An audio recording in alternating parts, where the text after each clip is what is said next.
দেখেন, লাকসাম থেকে চট্টলা এক্সপ্রেস চট্টগ্রাম আসবো, টাইম দিছে 6টার সাথে ট্রেন আসবে, আসে নাই।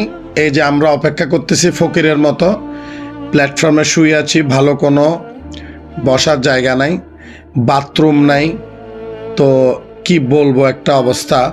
বাংলাদেশ রেলওয়ে এখানে আসলে বলে প্রতি বছর লস দেয়, ভর্তুকি দেয় সরকার, শুনলাম। কিন্তু এখানে এমন অবস্থা, সিট বিক্রি করার পরও মানুষ দাঁড়ায় চলে যায়। তো এখানে লসের কোনো সংখ্যা আমি দেখছি না। তার উপর বড় কথা হলো কষ্টের কাজ, অপেক্ষা। একটার পর একটা ট্রেন যাচ্ছে, ট্রেন আসে না।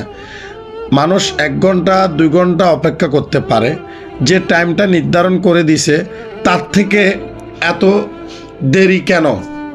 আপনারা এই যে শেষ পর্যন্ত এই ট্রেনটা আসছে 11টা 40-এ, এই কথাটা ওনারা যদি আমাদেরকে আগে বলতো যে ট্রেন 11টা 40-এ আসবে, বা আমরা 1 ঘন্টা অপেক্ষা করব বা আধা ঘন্টা, তো আমাদের দেশে আসলে সময়ের কোনো মূল্যটা আমরা জনসাধারণ পাই না, কারণ আমাদের সময়ের কোনো মূল্য নেই।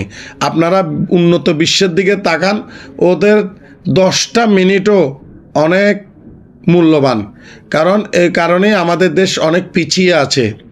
এই যে বাচ্চাগুলো এত কষ্ট করলো, ঘন্টার পর ঘন্টা, 5 ঘন্টা লেট ট্রেন একটা, এটা আসলে মেনে নেওয়াটা অনেক কষ্ট, এই সময়টা পার করাটা অনেক কষ্ট হয়েছে।